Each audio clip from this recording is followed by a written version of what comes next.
Coucou les merveilles, je vous propose dans cette vidéo un tirage en synchronicité avec les deux jeux de Denise Linn. Donc vous avez les portes des mondes mystiques d'un côté et le voyageur sacré de l'autre.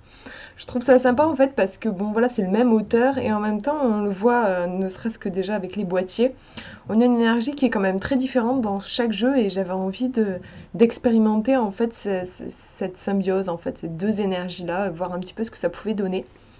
Donc voilà, je vous propose de penser à un sujet que vous aimeriez éclaircir, vous posez une question en fait, vous concentrez sur cette question, et puis choisir le tirage qui vous attire le plus. Donc le premier est ici, le deuxième ici, et le troisième là. Je vous laisse faire votre choix, et on va découvrir les cartes ensemble. Alors, le premier tirage. La première carte, hop, c'est la carte répondre à l'appel. Le temps est venu. Donc on a au niveau de l'illustration, on a une femme qui a ouvert la porte, qui a ouvert une porte et puis on voit un jardin. Enfin c'est pas un jardin, c'est plus une forêt, un côté forêt secrète, je trouve. Bon, clairement, par rapport à votre question, on vous dit de vous ouvrir. Ça peut être ouvrir votre cœur, vous ouvrir aux opportunités, vous ouvrir au dialogue. Enfin, quoi qu'il en soit, il faut vraiment s'ouvrir. C'est vraiment le message ici.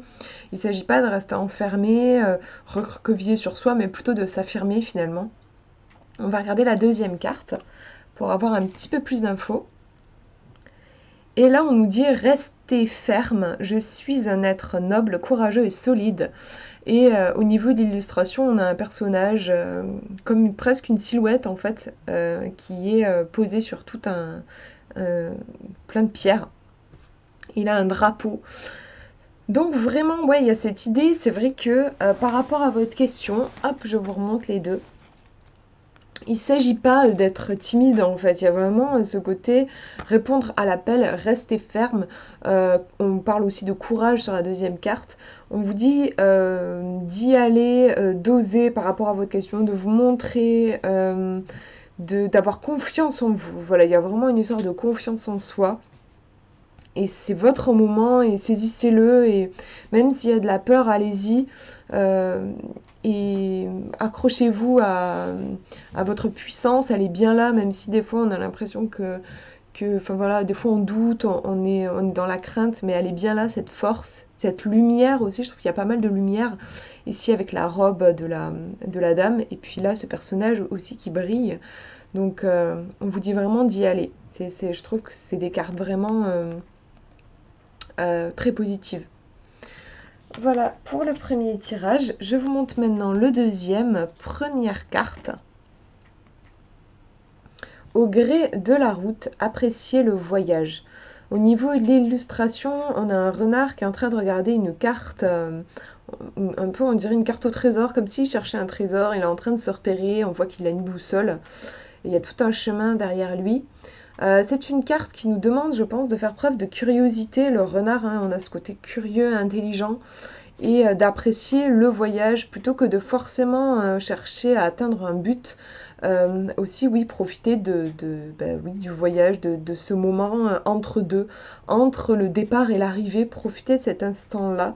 Peut-être que, voilà, par rapport à votre question, vous pourriez avoir de la précipitation, vouloir vite que les choses évoluent, mais on vous dit ici de revenir peut-être dans l'instant présent et dans la beauté de l'instant. On va regarder la deuxième carte pour avoir un petit peu plus d'informations. Et on a la carte donner naissance. J'apporte au monde une énergie nouvelle et dynamique.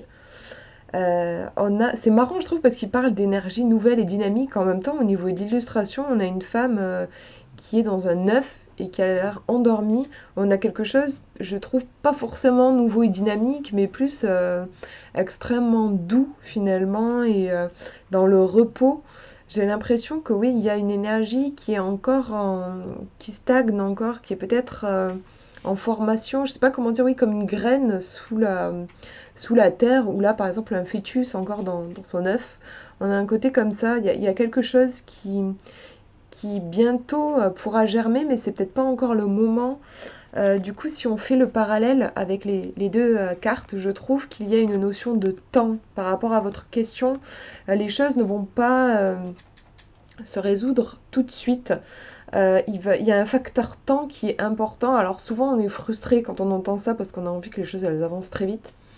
Mais c'est pas forcément négatif. Il y a quelque chose, je pense que ces cartes en fait attirent notre attention sur le fait qu'il y a de la beauté justement dans ces moments entre deux. Comme quand on est dans notre œuf et qu'on n'en est pas encore sorti, ou qu'on est encore dans le voyage et qu'on n'est pas encore arrivé, on nous dit qu'il y a vraiment de belles choses. Euh, il y a un potentiel en fait qui est en train de se former, il y a quelque chose qui est présent et je pense que ça ne servira à rien de forcer les choses et qu'il s'agit plus de laisser le temps. Laissez-vous le temps en fait de développer justement ces qualités, ça peut être un apprentissage aussi, il est possible qu'il y ait un apprentissage. En tout cas moi je vois vraiment un côté patience dans ce tirage. Je vous montre le dernier. Si vous avez choisi le numéro 3, on a la carte Un cœur vaillant, passer à l'action avec passion.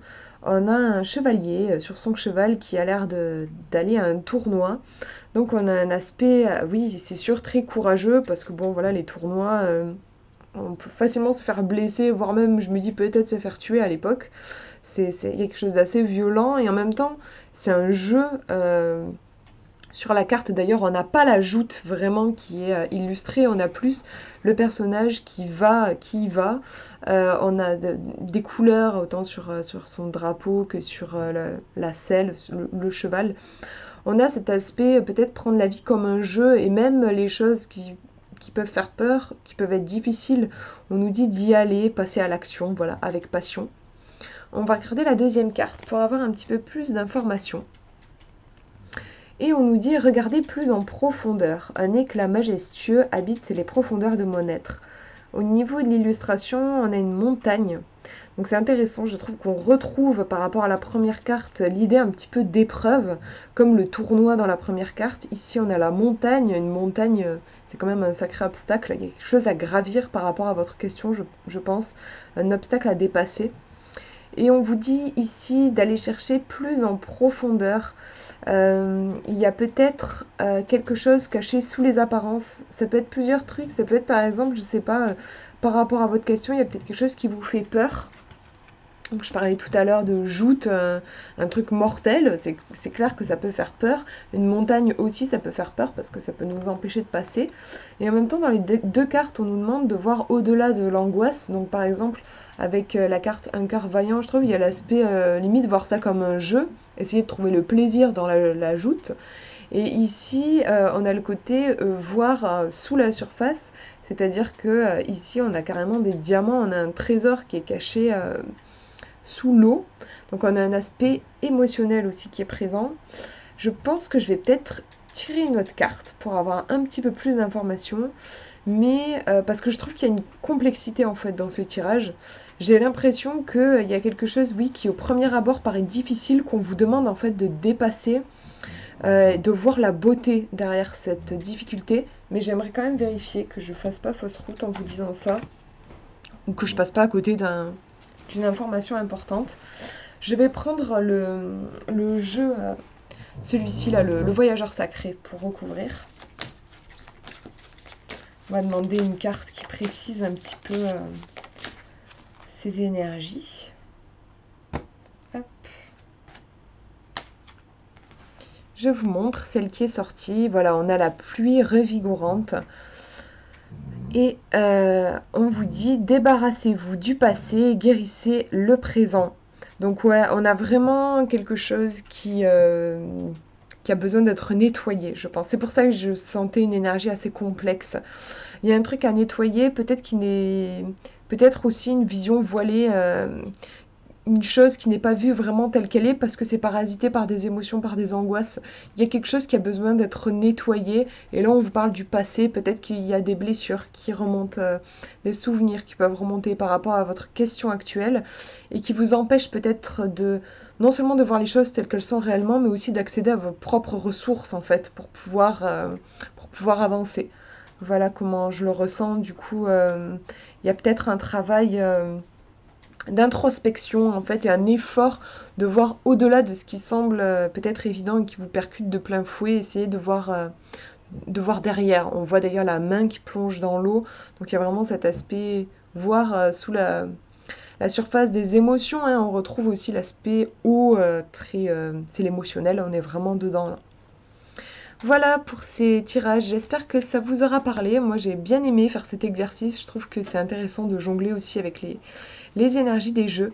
Voilà, je vous fais de gros bisous, prenez bien soin de vous.